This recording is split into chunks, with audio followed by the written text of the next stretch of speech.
Hello, everybody. Welcome to Talk Shop. My name is Lauren Sergi. Whatever it is you do, you've been impacted by communication technology in some way, shape, or form. And the rate of change in communication tech right now is staggering. It usually leaves us with a lot of questions like, what sort of apps am I supposed to be using? What's the best software or tech that I should be incorporating into my work? And do I really need to do the whole online video thing? If you've ever asked these questions, then today's guest is the guest for you. Entrepreneur, author, speaker, and all-around tech geek David Papp has been helping people make sense of complicated tech topics for over 25 years. This everyday tech guy has been featured on keynote stages, television, radio, newspapers, and magazines to weigh in on a variety of topics, including cybersecurity, social media, digital marketing, cryptocurrency, and more. David is the founder of Microtech Corporation and MTech Digital Agency, and is a member of the Canadian Association of Professional Speakers. David, thank you very much for being here with us today. Now, you have been in the tech consulting space for 20 plus years now? More than that. More than that? Yeah, since I was 14, so it's been a few years. You're like the Will Wheaton of IT consulting. Yes. You've been there forever. Yeah, I actually consider that a benefit. And a privilege that I've actually had to set me where I am right now. Right. Well, it makes a lot of sense too. Like, you've seen all of the changes that have happened over basically since before the internet was a thing for most people. You were right in there at the get-go with that. Where do you see, like, over the past 20 years of your 20 plus years of your experience, where do you see people really struggling the most with technology? Honestly, I call it the fear factor. So what I've observed is that as people get older, they instill more fear into doing things, trying things out, pushing that button on your computer because they're fearing that they're going to break something. That's why children are so awesome at technology and advanced. They always say, well, I just get my 8-year-old to do it for me. That's because they don't have a fear of breaking things. And if they do, whatever, I mean, it's part of life as being a kid. But an adult, they're worried about the consequences of that. So because of that fear, they're no longer willing to experiment and just try things out. Right. With kids, it's like they're playing with Lego. With adults, it's like they're renovating your kitchen, so you better bloody well not get this wrong. Basically. And that's what we need to overcome. It's like the kids have this inquisitive nature of, I wonder what this does. If I need to figure it out, they're going to go and keep poking around until they get it to work. Adults just don't do that anymore. Why do you think we're afraid of breaking things? Like, the older we get, why do the stakes become higher for us? Well, for one thing, I think if a kid breaks something, they don't have to fix it necessarily. It might fall on the parents' shoulders. So you realize that if you break it, you might have to fix it. Or, you get kind of stuck on, well, how am I going to fix this thing? Because you over time, you become disconnected, further and further disconnected from the technology. And honestly, people, when you sit down at a computer right now, because of my background, having always grown up with it, you learn a new program just by trying it out, and it's kind of intuitive. Like, this button must do this, or I'm trying to do that. If the people don't even have the basic foundation for that, they don't even know where to start. And so you put a new program in front of them, and what's intuitive to one person, for another person seems completely alien. Right. Right. It's a total mystery. If you do it enough, then, oh yeah, this kind of looks like that thing. Yeah. But and I think that's what it really comes down to is practice makes perfect. It's experience. Just keep trying things out. Honestly, what's the worst case is that you accidentally, screw up your computer and you have to get it fixed by somebody or reinstall a program, or, if you have backups, then at least you'd feel better that if you deleted the files, you could go back on the backup. So maybe it's just kind of thinking of what that preventative maintenance might be or what those risks really are. And honestly, we just say, try it out. And one thing that people don't also do enough is create, I call it a sandbox environment that you can play in. So go have a piece of crap computer or an alternate, Facebook account or YouTube account that you just mess around with, and you don't really care what happens with it. So with I don't know, maybe this is related to the fear, but technology, communication technology in particular, it has been moving freakishly fast. So, not only do we have to play with this stuff and get over the fear, we then also have to be willing to keep up with the updates that seem to be happening every 5 minutes. What tech development do you think has made the biggest impact over the past 5 years or so? And by the way, you're not allowed to say smartphones. No. No, that'd be a little bit more than that. It's a little more than 5 years at this point. So if we touch on that point, so we live a linear life, and technology grows exponential. And that comes back to Gordon Moore, who created Moore's Law back in 1966. He's the founder of Intel.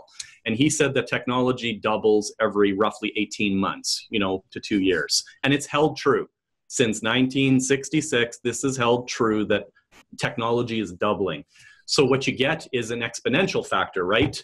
1 to the power 2, and you keep incrementing it to the power of, 2 to the power 3. And so you go 2, 4, 8, 16, 32, 64, and quick soon, you're in the millions and billions. And that's what's happening for comparison's sake. So on that note, we have to, what the biggest shift in the last 5 years, to come back to your question, I feel, is we're still very much stuck on archaic input controls. It's keyboard and mouse. And that slows us down. And as we move into smartphones and other technology, what they're trying to do is get into voice recognition. They're getting into alternative like Minority Report and, Iron Man kind of controls that you pitch around with holographics and stuff. That stuff is becoming reality. It is coming now. You wear the big virtual reality headsets that are going to come on, different kind of displays. And those are the advancements that you're going to be better able to use the technology. It's going to be more intuitive. It's going to be, when we've been started moving all this stuff onto the cloud, right? And the cloud is your email and your apps. And there's these subscription models with Microsoft and Adobe and everybody. They're moving the software to the cloud. A lot of people are resisting that. But now they're starting to see the benefits. It's like, oh, my data exists up here and I can access it on all my devices. Yes. My devices can talk. My smartphone, my tablet, my phone, my work. If I go on vacation, I can access this stuff. Sure, there's some privacy and security concerns that come hand in hand with that, and those are still being addressed. But the point is, we are moving into a point where technology is becoming more convenient, and it's not supposed to be a burden. I like that idea. It's not a burden. That's right. But on that note, like a frequent question I get asked is, so David, Android versus iPhone, which one do I pick? My quick answer to you is pick the one that your relatives and your family use, because they are going to be your support group. So when you get stuck and you know what to do and you can ask somebody. If you go and buy something different all the time, trying to stay at the forefront of technology, you're the one that's going to have to figure it out, and there's going to be nobody to help you. So kind of go mainstream with your close circle of family and friends, because they are going to be your free tech support. Yeah, that's a strategy that I will fully and happily admit to doing. If there's anything, I am not a bleeding edge tech adopter. I like to think that I'm tech friendly, but I generally want, at the very least, my friend Rory to have tried it. And if I'm really curious, and then I get your opinion on it. and that's good, because you have to surround yourself with the right people. Yeah, and well, fortunately, I mean, that came out unfortunately. Fortunately, there's a lot of people out there. It is pretty readily available, people's opinions and their views on the tech and what it's doing. So, in terms of the technology moving away from the mouse and the keyboard type input towards more intuitive input, where do you see that going, in the short term? Because the thing that popped into my mind, honestly, was Google Glass. Yeah. So Google Glass, it's exactly the direction. You're taking the right direction here. Yeah. So the next step is not full virtual reality. It's augmented reality, AR. And what that means is Google Glass or whatever device is superimposing additional information that you can view, but using our actual reality of what you're seeing. So I'll give you an example. You're in a library, you're looking at some books, and you zoom in on one or whatever, and it gives you a review. It looks it up, like, or it gives you, if there's a movie, an IMDb report to it, or, you know, like you can get additional information. And an example there that really took off and kind of lasted about a year before it fizzled out was the Pokemon Go game that came out. That was a genius move, number one, because that generation of people who were willing to use that technology grew up with Pokemon, so they had a buy-in. They didn't educate them what it was. And number two, they were using augmented reality and getting people outdoors. It was kind of an excuse to go visit these gyms and portals everywhere to go and, you know, and get your stuff done. So I think that's just a taste of what's coming with the technology, but it is here now. I mean, everybody loves the Wii U and Xbox and those kind of games where you sit there and it's watching your body and you're dancing and you're doing moves and you're doing stuff, interacting with the game. I think everybody should have something like that. I mean, it gets you some physical exercise. It's fun and you're doing it in the comfort of your home. I mean, honestly, we're going to see more and more of that stuff becoming more and more affordable. Though on that note of affordability, it is kind of an interesting thing. We live in a consumable society, right? Yes. So if my printer runs out of toner or ink, it's almost cheaper to throw it out, which is sad, and buy another one which comes bundled with it. And that's the problem, is that repairing your technology or buying the consumables for it is more expensive than just getting a replacement. And that's an issue, but something that we have to live with. So there's pros and cons. There's pros and cons, and I know that everybody has some feelings and opinions on the matter. The fact of the matter is technology is growing and will continue to do so at an exponential rate, and it's being done for convenience. Yeah. Honestly, that's what it comes down to. Well, some of the conveniences, though, are really quite extraordinary. Of course, the stuff that I'm generally interested in is how does it make communication easier? And one client that I was working with a little while ago, Leadcore Construction, they were working on developing a surgery room, a surgical room, specifically, I believe, for cardiac surgery. And the way that they brought their designs to the surgical teams to get their feedback was that they put them in a VR environment.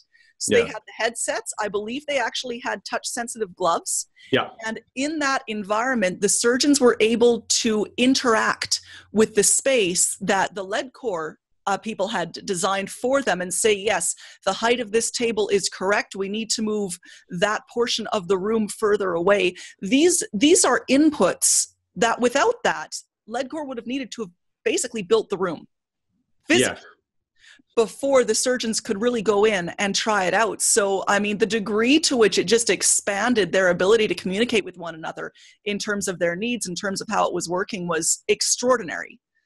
Yeah. So, you know, it's like from Pokemon to heart surgery. And what you're talking about there is more telepresence, where you're able to be in a different geographical location than where you're interacting, and whether it's a physical interaction or something like we're doing right now, where we're having a Zoom-based session and we're not at the same location, but yet it's an interview that's occurring. Yeah. It's still happening. Yeah. Something that you have been, this is kind of moving away from the VR, that you've been leaning really heavily into over the past year, and that I've been leaning into, and a lot of small and medium-sized businesses have been going into, is video. Absolutely. Oh yeah, and that's something that I was really wanted to hit on with you today. So you've built a creator studio, which I have made ample use of. It's wonderful. You've been offering video services. You've been creating content. You've been doing a lot of experiments with the stuff that you're creating, as well as the stuff that your clients are creating. Yep. Within all of your experiments, what have you discovered that's kind of been a surprise? Because I would think that not a lot surprises you in terms of tech at this point. Let me throw that curveball at you. Yeah, it is. It's a good one. I guess, you know what it come down to, actually? It's not the technology. It's not the content. It's not everything. You know, I'll give the benefits of all of those separately. Mm-hmm. Honestly, it was coming out with organizing a proper workflow. I think that if people can get through those first few and try it out and figure out what are the steps involved to get that done, that's really what I actually didn't appreciate the amount of workflow detail that I had to think about to make it easy by mass reproducing this stuff, right? Yeah. And that's why for somebody to just start it out on their own, I understand there's challenges to it, and they don't even know where to begin. Like, we're talking the audio, the video, the lighting, the environment, the content. Like, I get it. And then what do you do with it? And how do you post it online, and where do you post it online, and how do you brand it and tie it all together, and what's the purpose? Because a lot of people are like, well, is anybody even watching this, and what am I trying to get them to do? But if you can kind of work your way through that stuff, and I'll give you an example. I started blogging a long time ago, like 10 years ago. And honestly, there were many times I felt like giving up. I'm like, nobody's even reading this stuff. Like, who really cares? Shouting into a void. It is. But you know what's cool that you don't realize and reap the benefits is later on in life, you're building up a library of relevant content, and Google sees that, and other people, and you can continue to refer to that. You could turn that into ebooks and books and training sessions and whatever you want by repurposing that content. But you had to have it to begin with. You had to build up that library. And I think that's where we're at now with video. How is that with video? Is it that you take the video and then, okay, I've got this post, so I'm going to turn it into a podcast. I'm going to spin it into a blog. I'm just going to reformat it in 5 different ways and then send it out? Good question. So my pitch to people is that video is a medium to use. It's a technology to essentially obtain content. That's really what it comes down to, is relevant content. And that's what Google's all about. Let's face it, Google wants to be human. Google is like Pinocchio. And Google is sitting there, and we no longer search on Google for plain old English words. We search in complete sentences with punctuation. Because even think about it, when you're dictating to Siri or whoever else on some of these voice recognition systems, they're actual English sentences. Yeah. So if your blog post, if your video title, if you have a question or a heading on your website that matches exactly what that question was, Google's going to go, I think this person actually has the relevant answer, so I should display that higher up in ranking, the ranking algorithm, to get everybody wants to get on that coveted first page. So to get on that first page, Google wants to make sure that they send people to a place they feel that has the answer. Google is about providing answers to questions. So if you think of it that way, our kind of our revelation with the video as it evolved was, you're basically creating an FAQ database, frequently asked questions with an answer. So if you think of it that way, if you can weekly drip out content, and a video is just a mechanism to collect that content, you're just asking a question and getting an answer. So one of the services we provide to our clients is where once a month, once every 2 months, once a quarter, you come in, or we do it by Zoom like this, and we just ask you some frequently asked questions, and we can help you figure out what those are in a very casual interview-like session. You don't need preparation. You don't have to worry about it. You're not sweating and thinking, oh, this has got to be perfect because I'm staring at a camera right now, because a lot of people have troubles with that. Oh, yeah. You're basically just having a dialogue and answering questions, and then you cut each one of those into a segment. Whether you want to send them out raw because you know what, you don't have the time or knowledge or effort or cash flow to deal with it, or you want to brand them with your logo and a little intro outro jingle or whatever and leak it out on your channels, doesn't matter to me. It's content. But it doesn't stop there. People are like, okay, I've got a piece of video, I popped it on YouTube, now what? That's not the point. Man, you get it transcribed. You go to a place like you recommended to me, and I think it's gold, is rev.com. You cannot compete with that. $1 a minute for transcription. And these frequently asked questions are only going to be 1-minute videos. So they're just going to cost you $1 to transcribe them. You go and use that, and that's blog content. That's your text. That's your relevance. That's your closed captioning for either for Facebook, LinkedIn, or YouTube if you're doing native uploads. And that's where the power is, because now Google doesn't see a video, neither do people, but content, the text within is searchable. So now they can see that. And so if you just think of that, even like you pointed out, ripping out the audio only track of your video, that's an instant podcast. Hey, presto. Voila. Yeah. It's so easy to repurpose this stuff. And again, don't get overwhelmed that you have to do all of this right up front.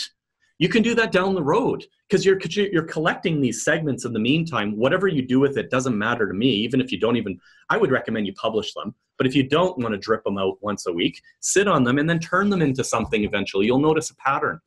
And they can be raw. You've noticed that, right? I mean, you've stepped up your game, and everybody's got a cell phone, so everybody's walking around with a video camera right now. The problem with that, it's kind of shaky cam when you're holding it yourself, unless you're using a gimbal or stabilizer, and the audio it's not great. And honestly, in my opinion, you could have really crappy video, but if your audio track is crystal clear, it makes for a better experience. Right.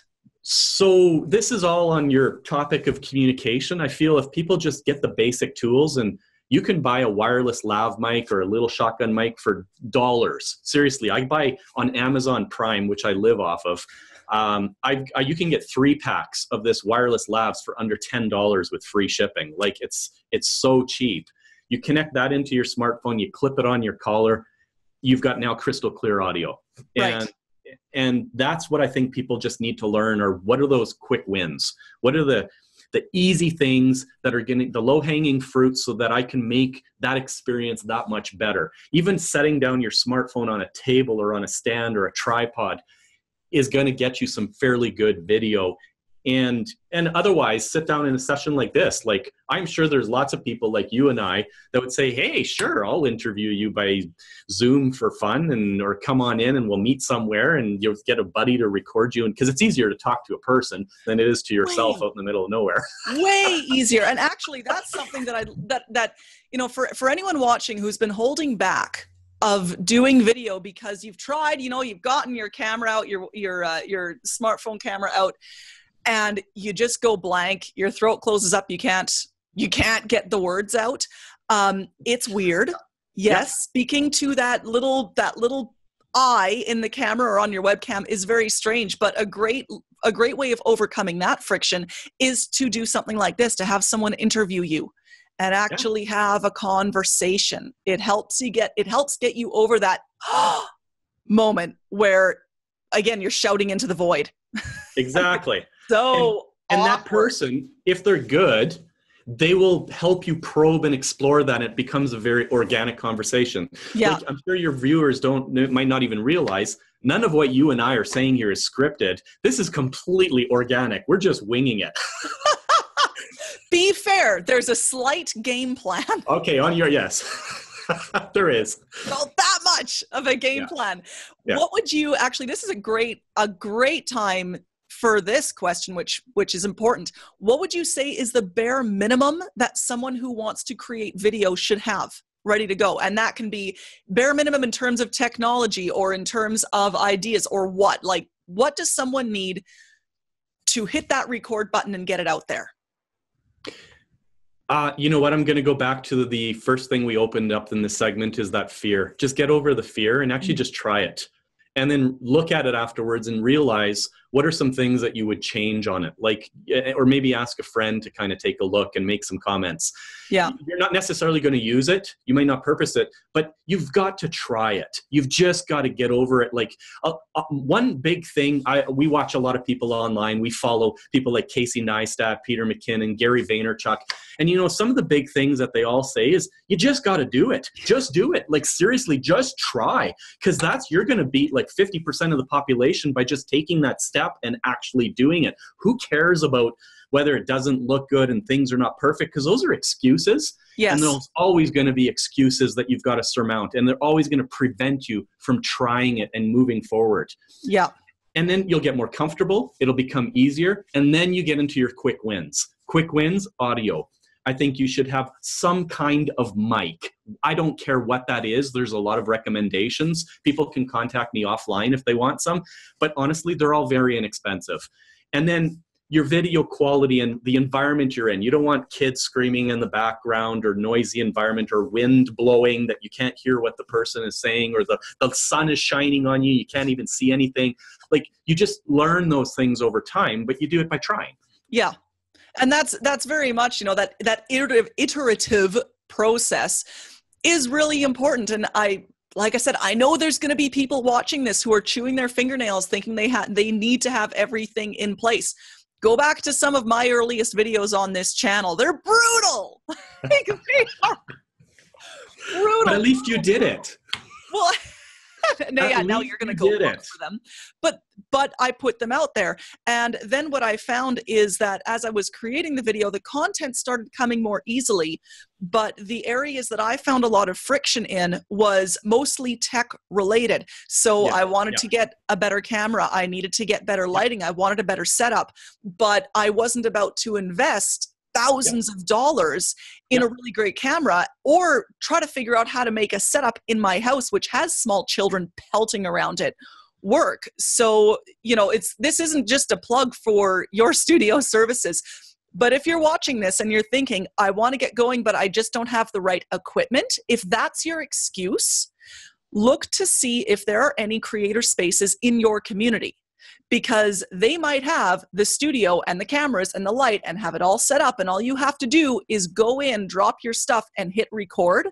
Yes. And if that takes away the friction, perfect. You don't necessarily need to invest in the big stuff to still be able to access it. I agree. And it's a good way to start and get some ideas to build your own if you want to. Yeah, because the friction that can create is real. There's my Q&A series will be coming out right around the same time that this video gets released. And David, I put off that series for 2 years. I have been sitting on this project for over 2 years because of the tech. And when you said, I've got a studio, it's no longer a problem. So, everyone out there, look for ways that you can overcome your excuses in doing this. Now, that being said, video's not for everyone because it does take a lot of time. It does take focus. It does take balls. Gonads of some variety. You know what, though? But not necessarily. And I'm going to throw that out there. It depends on what your standards are. And I think this is an evolution. I think that if you can collect the raw assets, and what I mean by that is the raw video footage, and just at least put them in a Dropbox folder or something that they're sitting there, build a library. And then you might not even have a brand. Mm-hmm. So these are things that you can go to services like Fiverr. And Fiverr, there are people out there who are willing to do some templated type things. They might not be custom, it might not be what you want, but it is the next step up and it won't cost you much.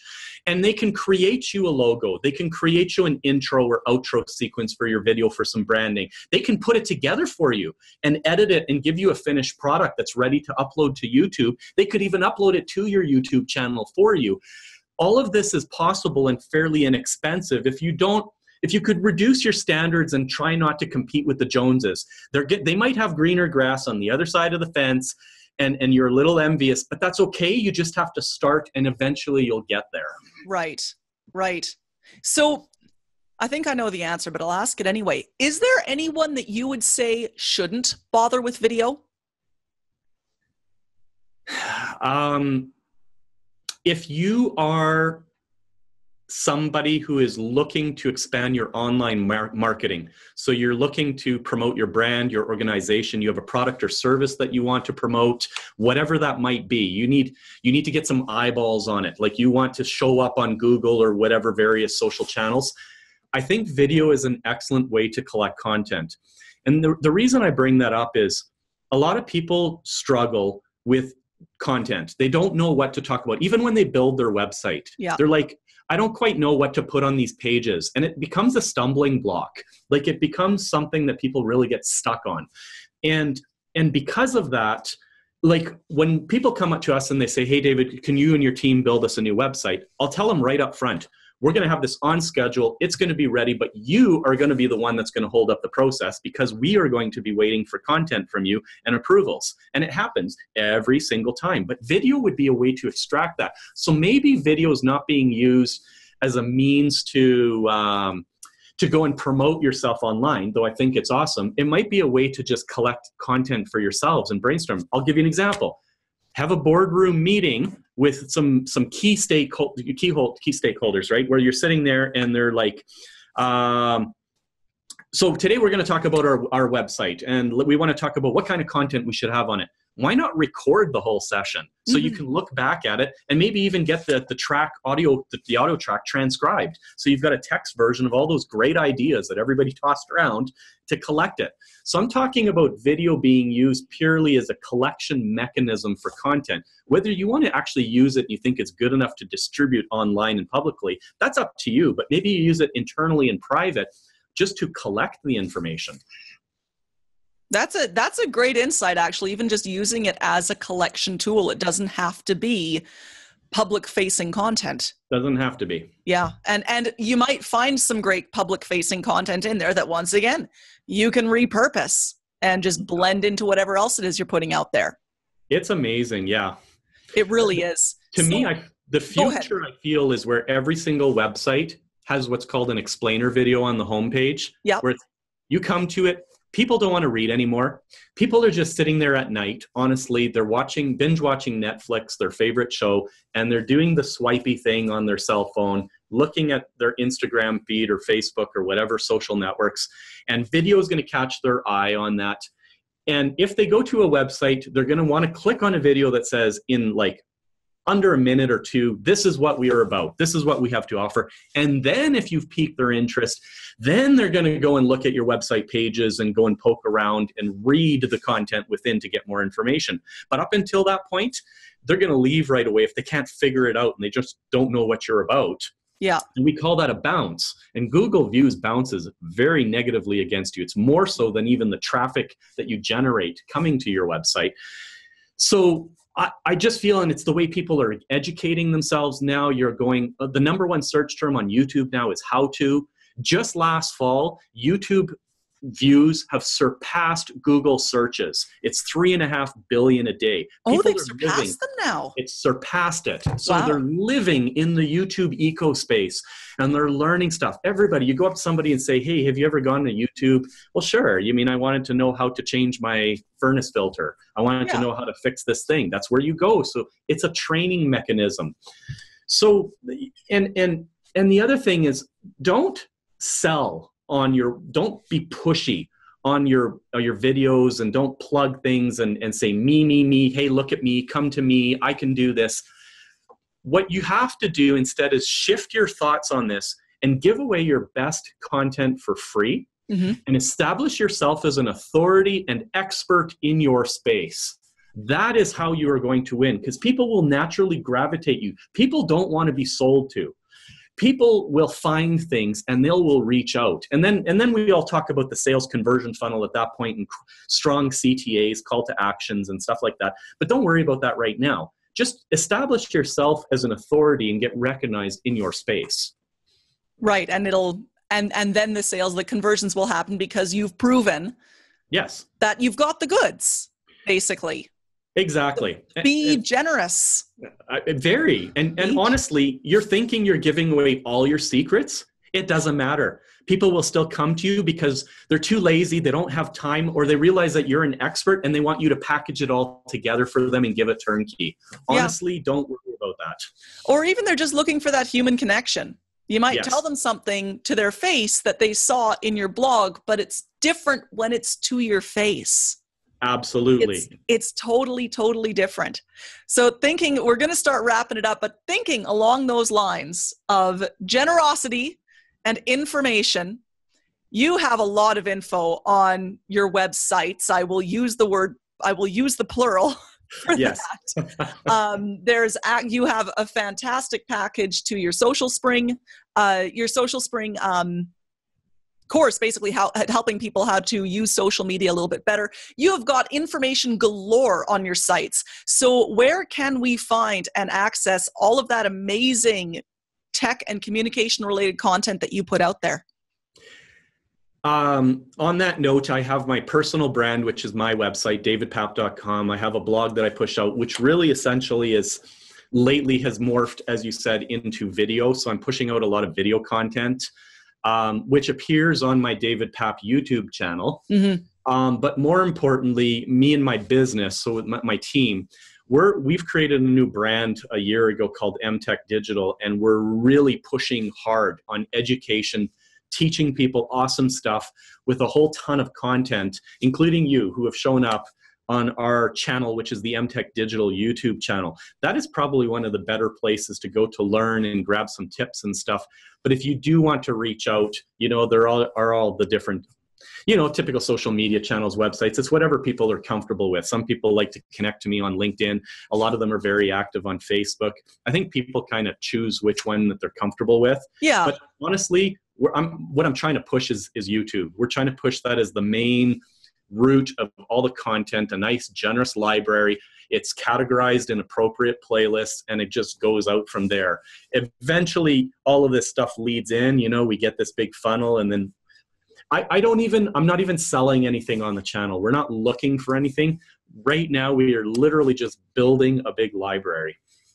And the library is fantastic. Once again, it's very generous. You need to check out MTech Digital's YouTube channel, David's websites. I'll, of course, have links in the description down below, but the breadth of your knowledge, David, and the sort of videos that you put out is amazing. Like, there's sites on cryptocurrency and videos on cryptocurrency and blockchain. Yeah. There's videos on privacy and how to protect your information and privacy and cybersecurity. There's videos on content creation and how to create good videos or good podcasts or whatever.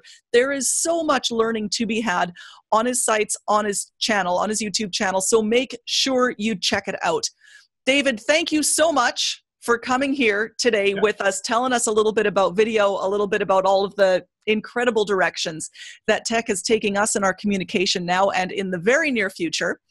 For everyone at home, thank you for joining us. And if you haven't yet already, make sure you head to laurensergi.com and sign up for my newsletter. That's the best place where you can stay on top of interviews like this and other content that I'm bringing out to you on a regular basis.